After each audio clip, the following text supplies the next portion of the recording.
Praise God. आओ प्रार्थना करें, सर को झुकाएंगे, आंख बंद करेंगे। पिता धन्यवाद, यीशु मसीह के नाम में आपके आगे झुकते हैं। आज का दिन दिखाया, धन्यवाद प्रभु।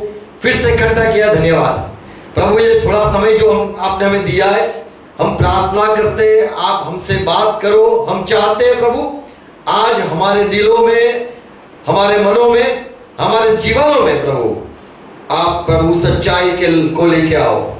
सारी जो प्रभु हमारी परेशानी है, चिंता है, गलत बातें, गलत सोच है, परमेश्वर आपके लिए, आपके बारे में जो सारी गलत फहमियां है दूर कर दो। हम सच्चाई जानना चाहते हो प्रभु। आपका वचन सच है, ये हमने माना है, और आपके वचन से प्रभु, बाइबल से हमसे बात करो। जो लोग सुनते हैं, जो लोग देखते हैं प्रभु, जो लोग जुड़े हैं, हर एक के लिए अनुग्रह मांगता हूँ।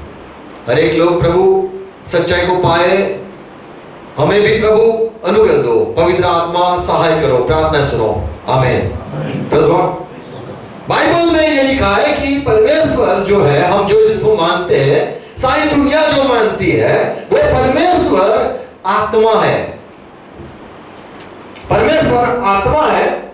यूहन्ना 4:24 में लिखा है, 2 कोरिन्थियों 3:17 में लिखा है, और कई सारी बाइबल की बातें यशाया 11 में 11 अध्याय 2-3 में यहोवा पवित्र आत्मा। परमेश्वर जो आत्मा है, आत्मा पहली बात क्या है? आत्मा कोई हवा नहीं है, कोई आग नहीं है। आत्मा क्या है? ये सारी दुनिया ढूंढ रही है और सोच रही है आत्मा क्या है। इंसान जैसा हो है, इंसान जो होता है उसमें सोच होती है। इंसान किसका बना हुआ है? तो ये अगर हम देखें, इंसान को परमेश्वर ने बनाया। जब परमेश्वर जो भला है, प्रभु हम ये मानते हैं कि परमेश्वर जो है वो भला है। भलाई जो है वो एक आत्मिक बात है जो दिखाई नहीं देती। भला माने क्या? सुंदर, तो पूछेंगे कौन सी बात में सुंदर? गाने में सुंदर है, देखने में सुंदर है, सुनने में सुंदर है। परमेश्वर जो भला है वो भला, वो भलाई के काम दिखते नहीं है, महसूस किए जाते हैं। उसकी भलाई जो है उसको हम काम होने के बाद हम कुछ कह सकते हैं कि ये भला काम है। बुरा होने के बाद हम कह सकते हैं ये बुराई का काम है। परमेश्वर वो भला है। परमेश्वर ने जो आदम को रचा, बनाया, बाइबल में ये लिखा है, और सारी दुनिया ये मानती है कि इंसान को परमेश्वर ने बनाया है। हम ये विश्वास करते हैं कि परमेश्वर ने इंसान को रचा है। जो परमेश्वर भला है, जो परमेश्वर आत्मा है, उसने इंसान को बनाया, रचा है। आदम का अर्थ ही होता है मिट्टी का, मिट्टी से बनाया हुआ। वो मिट्टी है, मिट्टी का पुतला जब परमेश्वर ने बनाया। जो परमेश्वर है वो कौन है? तो बाइबल ये बताता है कि परमेश्वर वो अदृश्य, क्या बोलते हैं इसको? हाँ, चौथी बात क्या है? वो अदृश्य आत्मा जो दिखाई नहीं देता है, वो कौन है? तो बाइबल ये बताता है कि परमेश्वर एक नहीं है। जैसे इंसान कितने हैं? इंसान कितने हैं? इंसान कितने हैं? एक होता है? बहुत सारे होते हैं, बहुत सारे होते हैं। सबको क्या कहेंगे? इंसान हो, इंसान। परमेश्वर जो है, इंसान ने ढूंढा कि परमेश्वर जो है, और पवित्र आत्मा के द्वारा परमेश्वर कौन है, ये इंसान ने जो ढूंढा, तो ढूंढा कि वहां पे तो एक दूसरा और तीसरा भी है। तीन तीन है। परमेश्वर है पर वो अकेला नहीं है, उसमें तीन व्यक्ति या तीन दिखाई देते हैं। जैसे इंसान कितने हैं? तो एक नहीं, आसमान से इधर देखने आए तो कोई बोलेगा इंसान रहते कितने हैं, तो गिन के दिखाओ भाई कितने हैं, तो बोले इंसान है, इतने सारे इंसान है। ऐसे इंसानों को ये पता चला कि परमेश्वर जो है वो आत्मा है और परमेश्वर जो है वो पिता भी है, यीशु मसीह भी है वहां पे, और पवित्र आत्मा भी है। और ये बाइबल से हमें पता चला कि वो तीन है जो अदृश्य है। जो पवित्र आत्मा है, पांचवी बात कि पवित्र आत्मा सात आत्मा है, ऐसे बाइबल में हमने पढ़ा है। जैसे लूक 3 अध्याय 22 में लिखा है, यीशु मसीह जब बपतिस्मा लेते थे आसमान से आवाज आई, ये मेरा बेटा है। और पवित्र आत्मा आसमान से यीशु मसीह के ऊपर रहा। तो हम ये देखा कि पिता ने बात की, यीशु मसीह पानी में बपतिस्मा ले रहे थे और पवित्र आत्मा यीशु मसीह पर उतरे। और ये जो पवित्र आत्मा है वो कौन है, तो प्रकाशित वाक्य में हमें पता चलता है कि प्रकाशित वाक्य में लिखा है पहला अध्याय उसका 4 में कि पवित्र आत्मा वो 7 आत्मा के बारे में लिखा है। पवित्र आत्मा 7 आत्मा, ये सारी बातें तो अलग है, पर मैं ये कहना चाहता हूं कि जो परमेश्वर है वो बाइबल का जो परमेश्वर है वो पिता है, फिर और एक दूसरा भी है, यीशु मसीह भी है, और एक दूसरा भी आसमान में है, वो पवित्र आत्मा है। ये बाइबल ऐसी बात कहती। परमेश्वर ने इंसान को बनाया, उसके पहले फरिश्ते बनाए, दूत बनाए, और दूत कई तरह के दूत हैं, सिर्फ 2 पांख वाले नहीं, पर ऐसे आत्मिक अदृश्य दुनिया में कई सारी आत्माएं ऐसी है जो इंसान जैसे दिखती है। ऐसे भी कोई दूत है जो इंसान जैसे दिखते हैं, ऐसे भी दूत है जो सांप के तरह दिखते हैं, जिसके पंख है 6 पंख वाले भी। बाइबल के जो परमेश्वर के जो दास थे उन्होंने ये जाना कि आसमान में ऐसे आत्मा जीव है जो सांप की तरह है, कोई इंसान की तरह दिखता है, ऐसे भी एक दूत है। सराफीम जो लिखा है, सराफीम बाइबल में यशाया में लिखा है, वो सराफीम जो है वो सांप की तरह दिखते हैं, उनको 6 पंख है, ऐसे भी दूत है। दूसरे दूत है जो इंसान की तरह दिखते हैं, सीधे इंसान की तरह दिखते हैं, इंसान जैसे है वैसे भी वो भी वहां पे है, वो आसमान में है। परमेश्वर ने ऐसे भी दूत बनाए, इंसान के जैसे दिखने वाले, ऐसे भी दूत बनाए जो सराफीम कहते हैं सांप की जैसे, ऐसे भी दूत बनाए जो करूबीम बोलते हैं, जिसके 2 बड़े पांख होते हैं, बहुत बड़ी पांख होती है, उनकी जो कद होता है उससे भी बड़ा उनकी पांख रहती है, 2 पांख। और अग्नि घोड़े, ऐसे भी बाइबल में लिखा है, जब एलिया को उठाया गया तब लिखा है कि घोड़े आए, अग्नि के घोड़े आए। ये प्रकाशित वाक्य में भी है कि घोड़े, अग्नि के घोड़े, ऐसे भी जानवर जैसे अलग अलग दिखने वाले दूत, उसको दूत कहते हैं, अलग अलग दूत परमेश्वर ने वहां पे आत्मिकता में पहले दुनिया में बनाए। इंसान को तो बहुत वर्षों के बाद रचा, और जब इंसान को बनाया तो इंसान अग्नि घोड़े भी बनाए, और फिर आगे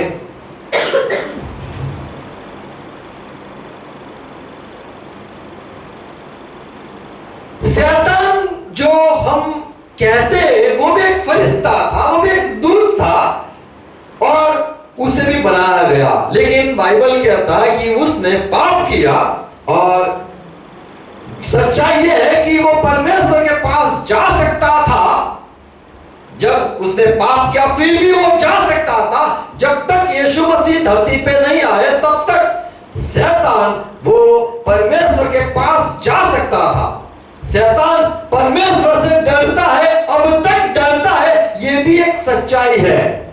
और परमेश्वर को नहीं किसी ने देखा, और शैतान ने भी परमेश्वर को नहीं देखा है कभी। और ये भी एक सच्चाई है, परमेश्वर से नफरत करने वाला ये शैतान है। ये चार बात जो सच है कि शैतान परमेश्वर के पास जा सकता है, तो हम कहेंगे कि देख क्यों नहीं सकता है, हम भी परमेश्वर के पास जा सकते हैं। जैसे हम कहते हैं मैंने किसी को दिल में रखा है, हम कहते हैं हमने किसी के पास हम रहते हैं, हम यहां रहते हैं, फिर भी हमारा दिल प्रभु के साथ है, हम परमेश्वर के साथ रहते हैं। दाऊद कहता है तेरी हुजूर से मैं कहां जाऊं? तो क्या दाऊद ऊपर जाता था हर रोज मिलने के लिए? नहीं, परमेश्वर के साथ। तो शैतान भी परमेश्वर के पास साथ जाता था, डरता था। और बाइबल में लिखा है शैतान या दूत विश्वास करते हैं। विश्वास यानी देखा नहीं अब तक। और एक बात रह गई है कि परमेश्वर ने जब इंसान को बनाया, आदम और हवा को बनाया, उनके पास आत्मिक एक दिल था। ओके, और एक बात रह गई है, ओके आप देख सकते हो तो फिर अच्छा मैं बोलता हूं, ये रहने दो। यूहन्ना 1:18 में लिखा है कि परमेश्वर को किसी ने नहीं देखा है। यूहन्ना 5:27 में 7:37 में लिखा है कि कोई इंसान ने परमेश्वर को कभी देखा नहीं और ना कभी उसकी आवाज सुनी है। ये सच बात है। इसलिए लोग कहते हैं किसने परमेश्वर को देखा? सच बात है, किसी ने नहीं देखा है। आंखों से हम परमेश्वर को नहीं देख सकते हैं। यूहन्ना 4:46 में यीशु मसीह ने खुद कहा कि परमेश्वर को किसी ने नहीं देखा है, मेरे अलावा परमेश्वर को किसी ने नहीं देखा है। पहला यूहन्ना 4:12 में लिखा है परमेश्वर को किसी ने नहीं देखा है। पहला तीमोथी 6:16 में लिखा है परमेश्वर के पास कोई जा भी नहीं सकता है, ऐसे उजाले में वो रहता है। तो परमेश्वर को किसी ने कभी देखा नहीं, कोई उसको देख के बाइबल लिखा है कोई जिंदा भी नहीं रह सकता है। किसी ने नहीं देखा है, कोई समय नहीं दिखा है, कोई समय उसको नहीं दिखाया, उसको देखा है, और कोई उसका गवाह नहीं है कि मैंने परमेश्वर को देखा है। और उसको देखकर कोई जिंदा नहीं रह सकता है, यानी गवाही देने के लिए जिंदा नहीं रह सकता है।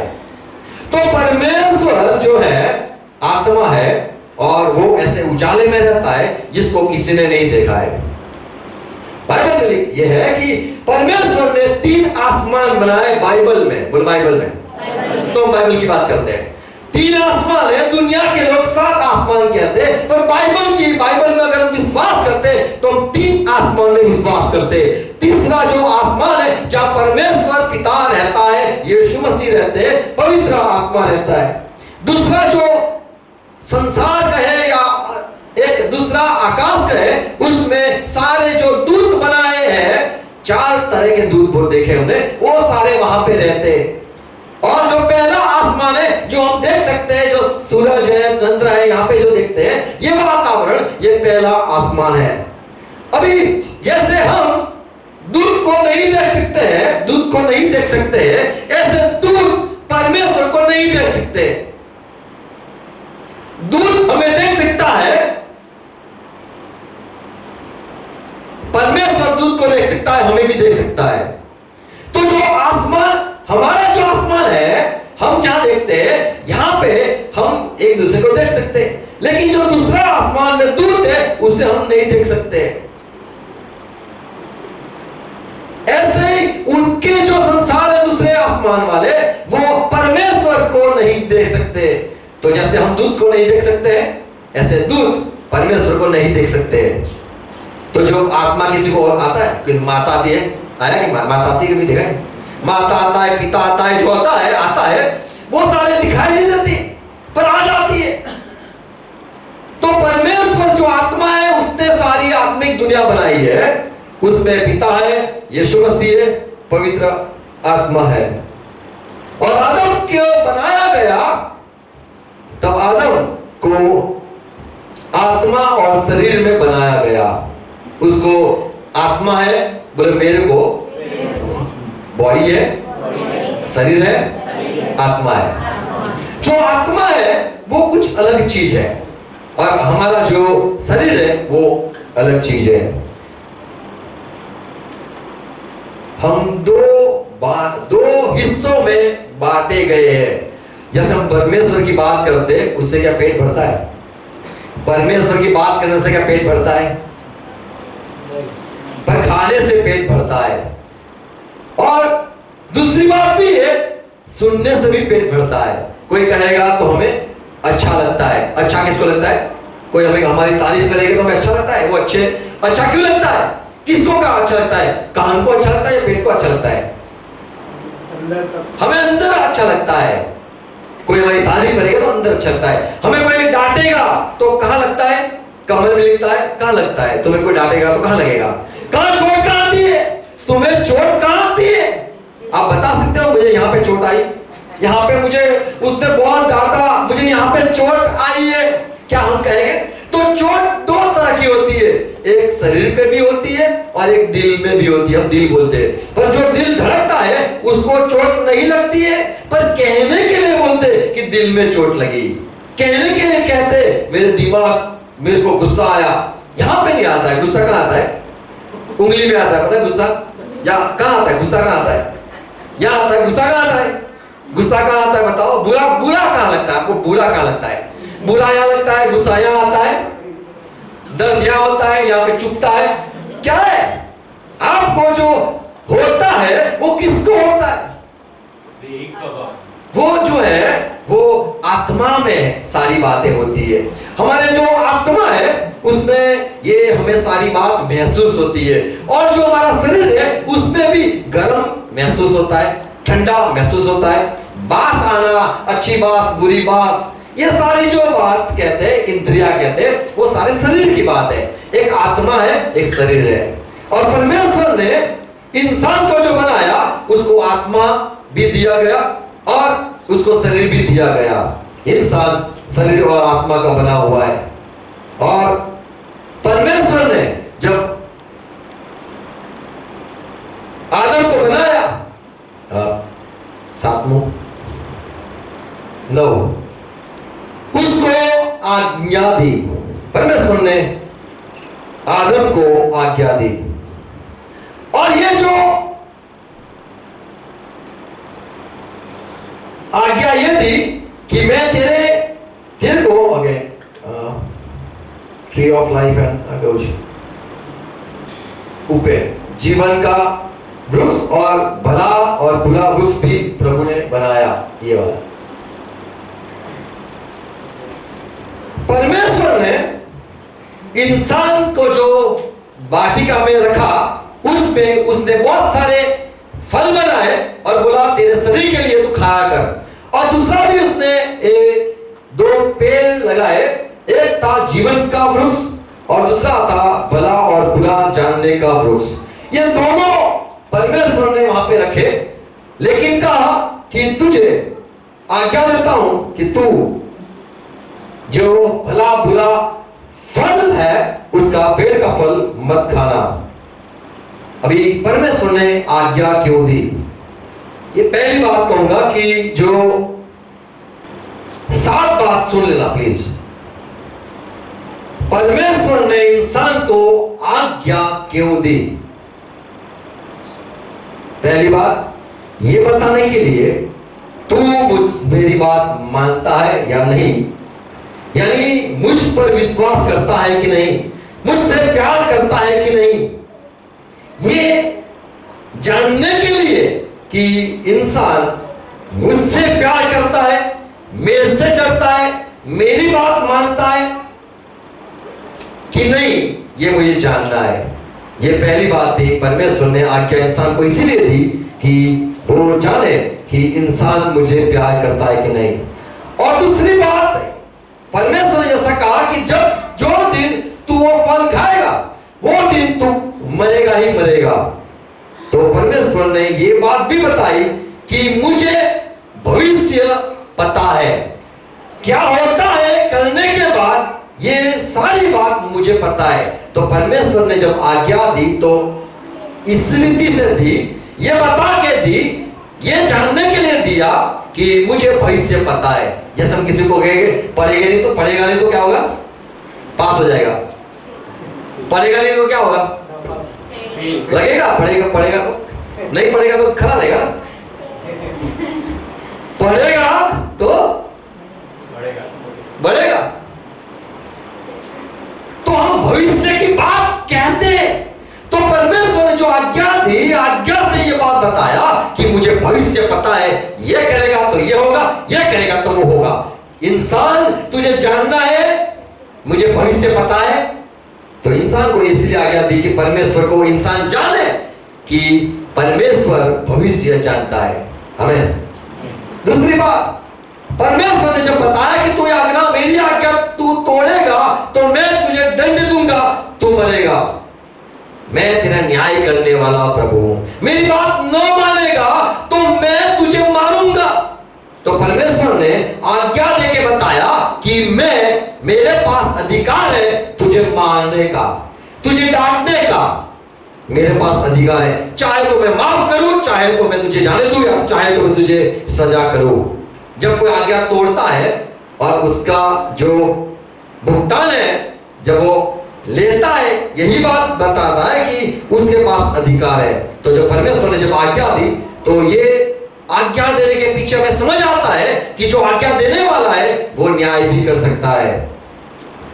और जब आदम हवा ने आज्ञा को भंग किया, तोड़ा, तब परमेश्वर ने उनको कपड़े पहनाए, हमें पता है, प्यार दिखाया। तो हम ये बात सीखे कि परमेश्वर आज्ञा देता है, कोई तोड़ता है, फिर भी परमेश्वर प्यार करता है। तो परमेश्वर ने बताना चाहता था कि मेरी बात न सुनने के बावजूद फिर भी मैं तुमसे प्यार करता हूं। परमेश्वर ने आज्ञा दी कि यदि तुम मेरी आज्ञा को तोड़ते हो, मुझे दर्द होता है, लेकिन फिर भी मैं तुम्हें क्षमा करता हूं। तो क्षमा करने वाला प्रभु अपने आप को दिखाना चाहता था कि मैं कैसा हूं। जब हम परमेश्वर की आज्ञा, परमेश्वर ने जब आदम हवा को आज्ञा दी तो यह बात बताया कि आदम देख, मैंने तुझे आजादी दी है, मैंने कहा यह फल मत खाना, इससे तुझे समझ में आए कि तू चाहे तो खाए, तू चाहे तो न खाए, पर मैं तुझे जब बताना चाहता हूं कि तू कठपुतली नहीं है, तुझे आजादी दी है, तू चाहे तो खा, तू चाहे तो मत खाना। जब परमेश्वर ने कहा मत खाना तो यह बताया कि तू आजाद है। अगर मैं कहूंगा किसी को मत जाना बाहर, उसका अर्थ क्या है? तुम क्या कंट्रोल में हो गए? नहीं, तुम जा सकते हो, उसका अर्थ है, उसका अर्थ है तुम आजाद हो। तुम्हारे पास दो विकल्प होते हैं, अगर कोई विकल्प न हो तो समझ में आता है कि इंसान बंधा हुआ है। तो यहां पे परमेश्वर ने बताया आज्ञा देकर कि तू जाने इंसान, तू आजाद है। आज्ञा देके बताया कि इंसान आजाद है।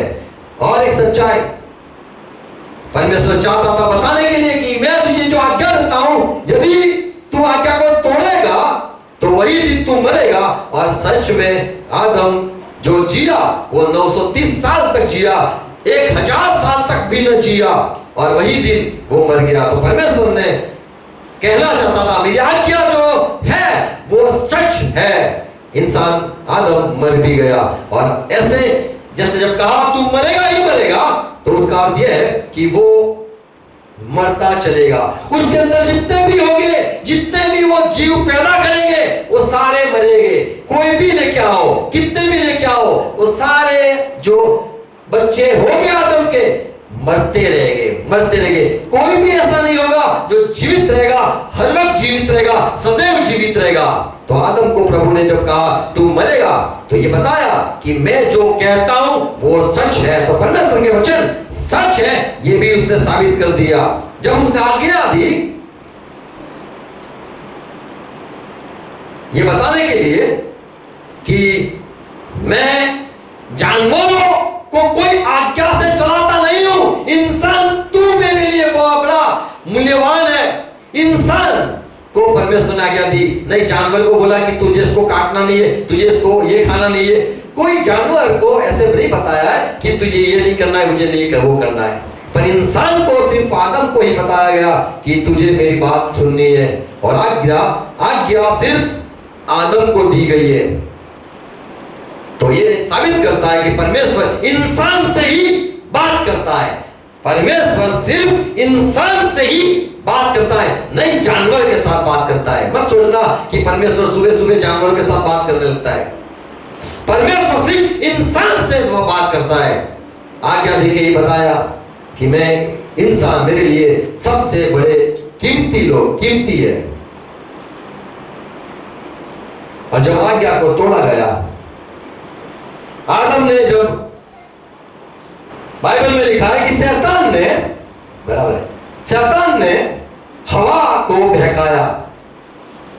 ये जो सांप दिखता है, सांप, ये परमेश्वर का दुश्मन, और परमेश्वर ने जो कहा कि आदम तुझे मेरी बात माननी है, लेकिन शैतान ने सोच डाला, शैतान ने हवा से बात की। जो हवा है उसको पास प्रभु का वचन नहीं, उसको परमेश्वर की आवाज नहीं आई थी, आदम को आई थी। पर जब हवा ने शैतान के आवाज सुनी और फल खा लिया, हम जानते हैं ये बात, तब परमेश्वर के साथ आगे देखेंगे तो रिश्ता टूट गया। और आदम को जब कहा गया कि आज्ञा मेरी बात मानना, आदम ने परमेश्वर की बात न मानी, तो उसका रिश्ता परमेश्वर से टूट गया। तो इंसान आज जितने भी दुनिया में है, सारे इंसान परमेश्वर से जुदा है, परमेश्वर से अलग है, और इंसान और परमेश्वर का जो रिश्ता है वो टूट चुका है। इसलिए मृत्यु कहा जाता है। जो मृत्यु सत्य है, उसका अर्थ यह होता है कि किसी के साथ से जुदा हो जाना, और मौत, परमेश्वर से जुदा होने से सारे इंसान मर गए, और हमारे सारे अंदर, जो हमारे अंदर आत्मा है, वो सारी परमेश्वर से दूर है। हम कोई भी परमेश्वर के साथ हमारा कोई भी संपर्क नहीं है। परमेश्वर के बिना, बराबर, परमेश्वर के बिना हमारा आत्मा जीवित नहीं है। परमेश्वर के बिना हम आज असफल हैं। परमेश्वर के बिना आज हमें कोई आशा नहीं है। हम खुद को कुछ तरह से दिलासा देते, खुद को हम कहते हैं अच्छा हो जाएगा, भला हो जाएगा। ये हम खुद से बात करके हम खुद को शांति देने की बात करते हैं, लेकिन हमारा रिश्ता परमेश्वर जो है, जिसने सारी दुनिया बनाई, उससे टूट गया है। और मृत्यु आत्मा का मृत्यु हो गया है। और बाइबल में लिखा है कि जो इंसान का आत्मा मर चुका है, वो परमेश्वर के साथ बात नहीं कर सकता है। और एक आगे बाइबल में लिखा है, कोई भी धर्मी नहीं है, एक भी धर्मी नहीं है, कोई भला नहीं है, कोई भी परमेश्वर से डरता नहीं है। सब परमेश्वर को पहचानने में निष्फल हुए, और अपनी सोच के अनुसार लोगों ने जो ठीक लगा ऐसे भगवानों को बना के भक्ति की है। जिसने सारी दुनिया को बनाया है, उसको छोड़कर दुनिया की जो बनी हुई बातें वो परमेश्वर है, ऐसे सोचकर इंसान आज चल पड़ा है। तो सब लोग परमेश्वर से दूर है। और हम ये बाइबल में से सीखते हैं और बात कि परमेश्वर का हाथ इतना कमजोर नहीं हुआ है कि जो बचा न सके। क्यों बचाता नहीं है? क्योंकि हमारा और परमेश्वर का रिश्ता टूट चुका है, और वो चाहे हमें बचाना तो भी वो बचा नहीं पाएगा, और हम चाहे कितना भी चिल्लाए वो सुनेगा नहीं, क्योंकि पाप जो है वो बीच में है, और जो पाप करेगा वो मारा जाएगा। ये पहले से कहा गया था, जो मेरे खिलाफ जाएगा वो मरेगा। और परमेश्वर ने यह भी कहा था कि तू पाप करेगा, तेरा पाप तुझे पकड़ाएगा।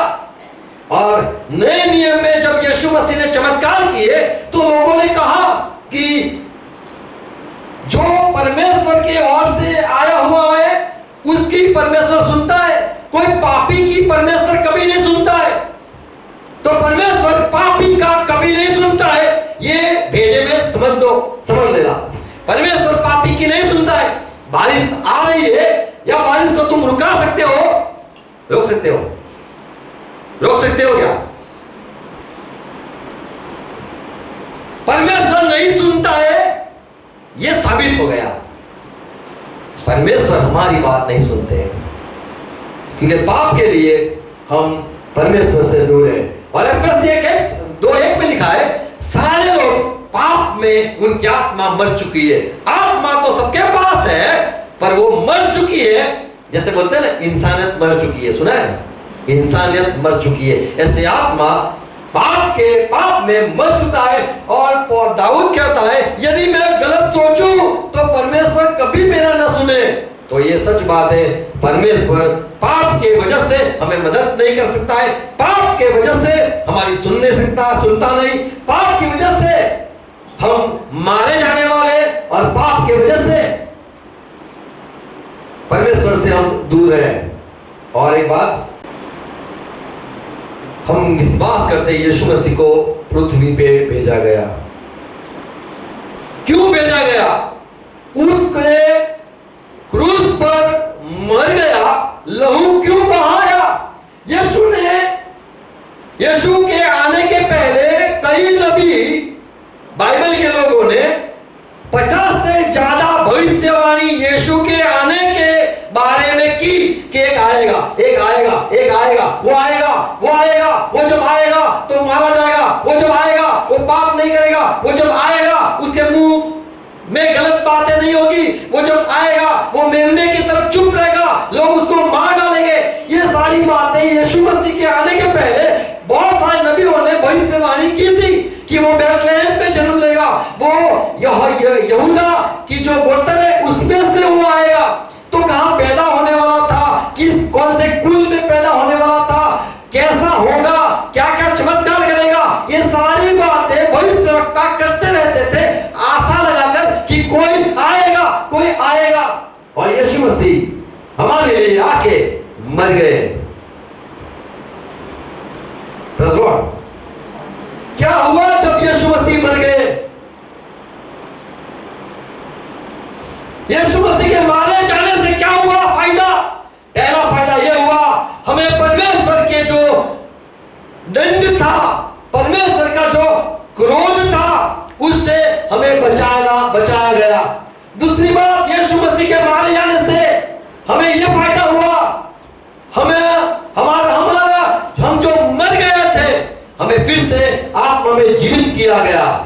यीशु के मर जाने से हम फिर से परमेश्वर के साथ हमारा नाता हो गया, हम उसके फैमिली में हम जुड़ चुके, उसकी संगति में आ गए। और जो बाइबल के लोग थे, मूसा और अच्छे लोग सेवक, उनके साथ हमें जोड़ा गया। यीशु मसीह के मर जाने से हमारा रिश्ता फिर से परमेश्वर के साथ हो गया। वो लहू बहाने से हम जो पापी कहलाते थे, अभी हमें माफी मिली हुई है क्योंकि यीशु मसीह ने हमारे खातिर लहू बहाया, हमारा मेल करवाया परमेश्वर से। और यीशु मसीह के द्वारा हम जो गलत बात मानते थे कि परमेश्वर प्यार नहीं करता है, ये गलत फहमी भी दूर हो गई कि परमेश्वर हमसे प्यार करता है, ये भी बात साबित हो गई। यीशु मसीह मारे जाने के बाद हमें ये संगति मिली, हम परमेश्वर के साथ बात कर सकते हैं, हम परमेश्वर के साथ जुड़े और हम आराधना भी कर सकते हैं, उसके साथ बात भी कर सकते हैं। फिर से हमें एक नया जीवन मिला जो हम परमेश्वर से दूर हो गए थे। तो यीशु मसीह के मारे जाने से हमें कई सारे फायदे हुए। तो यीशु मसीह इसीलिए आया, खून बहाया कि हमारा परमेश्वर के साथ मेल करवाए। और यीशु मसीह मारा गया, गाड़ा गया, जीवित हुआ। मैं कहूंगा, 7 बात कहूंगा यीशु मसीह जीवित क्यों हो गए। वो मर रहे थे तो क्या नुकसान होता। यीशु मसीह को परमेश्वर ने इसीलिए जीवित किया। यीशु जी उठा, ये साबित कर दिया कि परमेश्वर ने उसको भेजा था। परमेश्वर ने भेजा था और वो बलि के लिए आया था। उसकी बलि को परमेश्वर ने ग्रहण किया, इसीलिए उसको जिलाया। यीशु मसीह को अगर जिलाया न होता तो हम ये मानते कि उसने पाप किया, पाप की वजह से वो जी नहीं उठा, पाप की वजह से वो मारा गया। पर यीशु मसीह जीवित होकर बताया कि पास हो गया।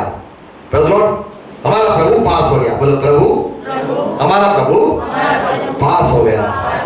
तो पर यीशु मसीह को जीवित करके ये साबित किया कि परमेश्वर ने वो बलि को ग्रहण कर लिया है। हमें यीशु मसीह को ग्रहण किया। यीशु मसीह अच्छे थे, इसीलिए उसकी प्रार्थना सुनाई दी, उसे जीवित किया गया। और यीशु मसीह अगर ना जीवित होता तो कैसे हम साबित कर सकते कि अब यीशु मसीह हमारा जो धरती पे आया वो एक धर्मी था, वो एक न्यायी था, वो अच्छा था, वो हम कैसे कह सकते हैं? जो जीवित न हो उसके लिए तो हम कहेंगे कि ये तो खराब था, अगर अच्छा होता तो जिंदा न होता। यीशु मसीह को जीवित करके ये साबित किया कि वो धर्मी था। हमें धर्मी था, ये साबित हो चुका। यीशु मसीह यदि न उठता तो कैसे कह पाते कि हमारे पाप की क्षमा हमें पाई है? यीशु मसीह जीवित न होते तो हम कैसे सकते मेरे पापों की क्षमा पाई है? हाँ, सारी दुनिया पाप में है, परमेश्वर के से अलग है और शैतान के बंधन में है। पर हमें यीशु मसीह ने क्षमा किया, ये हम विश्वास करते हैं। हमें बोले यीशु मसीह ने मुझे क्षमा किया है। धन्यवाद यीशु मसीह। यीशु मसीह जी उठे कि वह हमें परमेश्वर के पास लेके आए और मरते दम तक हमारे साथ रहे, सहाय करते रहे। हमें जो इंसान जिंदा रहता है वो हमें बल दे सकता है, हमारे साथ बात कर सकता है। आज यीशु मसीह जीवित है, इसीलिए हमें भरोसा है कि परमेश्वर के पास वो ले जाएगा। जब मूसा मर गया तब लोगों ने कहा, अरे यार क्या होगा, अभी हमें कौन लेके जाएगा? क्या मूसा मर गया है? फिर मूसा जब आया वापिस, लोगों को लगा कि मूसा मर गया है, पर मूसा जब वापिस आया पहाड़ों से तब वापिस लोगों ने खुशी हो गई। पर जब वो मर गया, आगे रास्ता निकालने के लिए यहोशू आया। यीशु मसीह अगर जीवित न होता तो हमें आगे कौन चलाता? पर परमेश्वर ने यीशु मसीह को जीवित करके हमारे पे दया की। हमें सहायक की जरूरत थी, यीशु मसीह ने कहा मैं जीवित हूं। प्रेज़ लॉर्ड, यीशु जी उठा तो हमें यह भी विश्वास मिला कि पुनरुत्थान सच में हमारा भी संभव है। हमें यीशु मसीह जीवित होकर यह बताया कि तुम भी जी सकते हो। हमें यीशु मसीह अगर जीवित नहीं होता तो हम कैसे मानते कि इंसान मरने के बाद जीवित होता है? तो हम ये मानते इंसान मरने के बाद यीशु मसीह के आने के तक वो हमें जीवित भी करेगा। हमें यीशु मसीह जी उठकर ये ललकारा कि मौत को मैंने हरा दिया है। प्रेज़ लॉर्ड, यीशु मसीह अगर जीवित न होते तो मौत जो आती है वो जीत गई, पर यीशु मसीह ने उसको हरा दिया। मृत्यु से जी उठ के हमें ये बताया कि मौत को मैंने हराया। हमें तो तुम्हारा कुछ भी मर चुका है उसको वापिस प्रभु जीवित कर सकता है। हमें ये हम विश्वास करते हैं। प्रेज़ लॉर्ड, पता नहीं आप विश्वास करते कि नहीं, हम तो ये यीशु मसीह पर भरोसा करते हैं जो जीवित कर सकता है। हमें यीशु मसीह वो जीवित कर सकता है और मौत को हरा दिया है यीशु मसीह ने। और सातवीं बात, यीशु मसीह ने जी उठकर यह साबित किया कि वह धर्मी था, जिससे परमेश्वर ज्यादा उसको बांध नहीं सकता है। वह पापी नहीं, धर्मी था और उसको यह साबित किया कि जो धर्मी है उसको ज्यादा देर बंधन में रख नहीं सकते हैं। प्रेज़ लॉर्ड, तो यीशु मसीह जीवित होके आज जैसे उसने वचन दिया कि पवित्र आत्मा आप पाओगे और जब वो आएगा तुम्हें सारी सच्चाई में ले जाएगा। तो बाइबल की जो थोड़ी कहानी है कि परमेश्वर के साथ हमारा जो रिश्ता, आदम का रिश्ता परमेश्वर के साथ था, वो टूट गया था आदम के पाप करने से, आज्ञा भंग करने से। लेकिन यीशु मसीह ने फिर से हमें परमेश्वर के साथ जोड़ दिया। हम इसीलिए यीशु मसीह को मानते हैं, और यीशु मसीह हमारा प्रभु है कि जिसने हमें परमेश्वर के साथ फिर से जुड़ाया है। हमें और बाइबल में ये लिखा है कि यीशु मसीह को कोई नहीं जानता था, वो परमेश्वर का भेद था। यीशु मसीह पुराने नियम में परमेश्वर का भेद था। परमेश्वर के अंदर रहस्य था, कोई जानता नहीं था यीशु मसीह कौन है। आज लोग कहते हैं यीशु मसीह एक अच्छा इंसान है, आज लोग ये पहचानते हैं कि यीशु मसीह एक फरिश्ता है, लोग आज कहते हैं यीशु मसीह भी एक भगवान है। पर सच में तो यीशु मसीह जो छिपा हुआ था वो प्रकट हो गया कि वो हमारा परमेश्वर है। हमें प्रभु हमारा हमें आया, हमारे लिए आया और हमारा रिश्ता फिर से परमेश्वर के साथ बना दिया। हालेलुया। तो फिर से कहूंगा, परमेश्वर को हम देख नहीं सकते, लेकिन जरूर हम महसूस कर सकते हैं। हमें हम आंखों से नहीं देख सकते, जैसे लिखा है कि जो मन में शुद्ध है तो हम मन से देखते हैं। जो मन में शुद्ध है, ऐसा लिखा है कि जिसके नंबर कम हो, ऐसा लिखा है, आंखों की बात नहीं की है कि तुम्हारा नंबर, चश्मा का नंबर कम होना चाहिए तो देख सकोगे। ऐसा लिखा है मन में शुद्ध है, तो हमारा मन अगर साफ है तो हम प्रभु को जान सकते हैं, देख सकते हैं। हाँ, प्रभु ने इस लड़की में काम किया, प्रभु ने लड़के में काम किया, हाँ प्रभु ने इसको बचाया, हाँ प्रभु ने इसके साथ बात करी है। कई कम लोग हैं जिसके साथ प्रभु बात करता है, मैं देख सकता हूँ। हाँ, दिखा सकता है, दिखाई देता है किसके दिल में प्रभु ने काम किया है, किसके दिल में प्रभु ने काम अभी तक नहीं किया है, या किसने अभी तक इस प्रभु के लिए दरवाजा नहीं खोला है, कौन सच्चा है, कौन झूठा है, ये सारी बात हम देख सकते हैं। तो जो मन में शुद्ध है वो परमेश्वर को देख सकते हैं, परमेश्वर के काम को देख सकते हैं। आमीन। परमेश्वर को कोई आकार नहीं है, ऐसे लोग कहते हैं। जिस लोगों ने देखा नहीं है वो कहते हैं, पर बाइबल में जो यीशु मसीह सिर्फ एक है जिसने परमेश्वर को देखा है। हमें उसके प्यार को देखा है, परमेश्वर के सामर्थ को देखा है, परमेश्वर के काम को देखा है, परमेश्वर के चमत्कार को देखा है, परमेश्वर के बड़े बड़े बातों को यीशु मसीह ने गवाह है, देखा है। और सिर्फ पिता को यीशु मसीह ने पिता को, पवित्र आत्मा को देखा है। मन में जो शुद्ध है परमेश्वर के काम को देख सकते हैं, परमेश्वर को देख सकते हैं, परमेश्वर की उपस्थिति को देख सकते हैं, महसूस कर सकते हैं। हमें परमेश्वर पवित्र है, परमेश्वर धर्मी है, परमेश्वर आत्मा है और परमेश्वर प्यार है। तो परमेश्वर कैसा है तो चख कर देखा है, भला है। हमें तो उसको हम महसूस कर सकते हैं, आंखों से नहीं, मन से। प्रभु सबको आशीष दे, अनुग्रह दे, समझ दे। आओ प्रार्थना करें। मैं कहूंगा अपने घुटनों पे आएंगे अपने, और यीशु मसीह के लिए धन्यवाद करेंगे, पिता को धन्यवाद करेंगे यीशु मसीह को भेजने के लिए, धन्यवाद करेंगे उसके आने से पापों की क्षमा हम पाए, यीशु मसीह के मारे जाने से परमेश्वर के गुस्सा, परमेश्वर का जो क्रोध था उससे बचाया गया। जो हमारे विरुद्ध में सारी बातें लिखी हुई थी कि जो पाप करेगा वो मारा जाएगा, जो परमेश्वर के खिलाफ जाएगा उसको सजा होगी। यीशु मसीह ने हमें बचाया है, परमेश्वर के क्रोध से बचाया है। घुटनों पे आ जाएंगे। पिता, हम यीशु मसीह के नाम में झुकते हैं, धन्यवाद यीशु मसीह को भेजने के लिए। हम ये विश्वास करते हैं यीशु मसीह आप मेरे प्रभु हो, हम ये विश्वास करते हैं आपको भेजा गया, आप हमारे पापों के लिए मारे गए और जीवित हो गए। प्रभु आप जीवित हो, प्रभु हम आप पे विश्वास करते हैं। अपने हाथों को उठा के कहेंगे, यीशु मसीह मैं आप पे विश्वास करता हूँ, विश्वास करती हूँ आप जीवित हो, मेरे लिए आप मेरे ये संसार में आए, परमेश्वर ने आपको भेजा कि आप मेरे पापों के लिए मर जाओ। आपके लहू बहाए जाने से मेरे पापों की क्षमा मुझे मिली है, मुझे जीवन मिला है। फिर से परमेश्वर जो जीवन है उससे मुझे जीवन मिला है। धन्यवाद यीशु मसीह, आप जीवित हो, ये मैं विश्वास करता हूँ। मेरा नाम आपके जीवन की पुस्तक में लिखो। जीवित लोगों के साथ मुझे जोड़ दो। जीवित परमेश्वर आपकी मंडली में मुझे जोड़ दो। मुझे नया जीवन दो, मुझे नया सामर्थ दो। पवित्र आत्मा मुझ में बसो, मेरे साथ बात करो।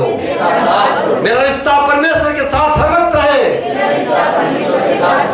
यीशु मसीह के साथ हर वक्त रहे। अनुग्रह दो पिता। धन्यवाद, ये सारी बात जो सुनी है समझाइए प्रभु, ये हमारे दिलों में बस जाए। अनुग्रह दो पिता, यीशु मसीह के नाम में सुनो।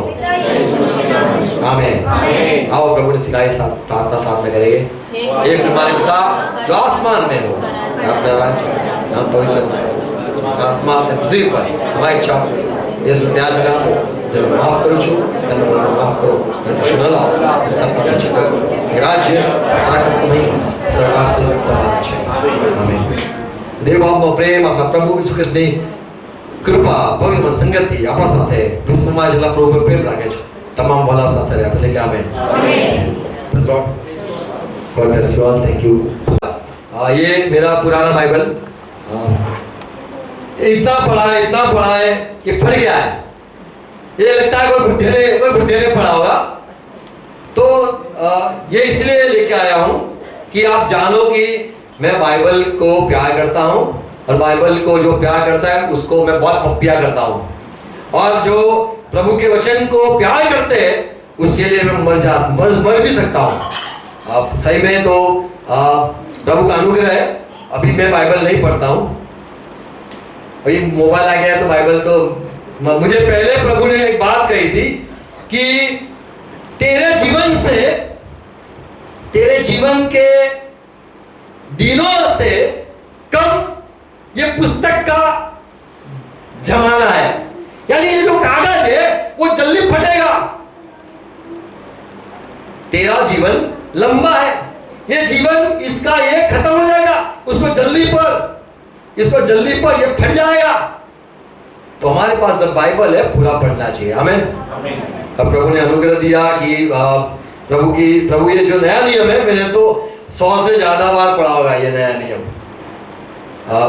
तो प्लीज कोई मुझे गलत मत लेना और गलत मत सोचना मेरे बारे में। मुझे बाइबल नहीं पता है ऐसी ही बात मत कभी सोचना कि पास्टर को पता नहीं है, ये बात तो नहीं पता है, ऐसे मत सोचना। मुझे थोड़ा दुख होता है कि यार तुमने गलती की है। मैं थोड़ा समझता हूँ, मैं अभिमान नहीं करता हूँ। बड़े बड़े लोग के आगे में झुकता हूँ, वो पौलुस है जिसके कदमों में मैं रहता हूँ। वो बहुत बड़े लोग हैं, उनको मैं अपना पापा या उनका पास्टर में उनके चर्च में जाना चाहता हूँ। पतरस जैसे महान लोगों के चर्च में मैं उनकी कलीसिया में मैं जुड़ा हुआ हूँ। हम उसमें जुड़ेंगे। हमें ये दुनिया के जो लोग हैं उसमें हम नहीं जाना चाहते। हम परमेश्वर के जो संत हैं उनके साथ हमारी आत्मिक संगति हर वक्त होनी चाहिए। Praise God. तो कहूंगा ये इसलिए है कि आप भी बाइबल बहुत पढ़ो, दिखाने के लिए नहीं, पर हमें प्रभु के साथ रिश्ता गहरा बनाना है। आमीन। God bless you. Thank you.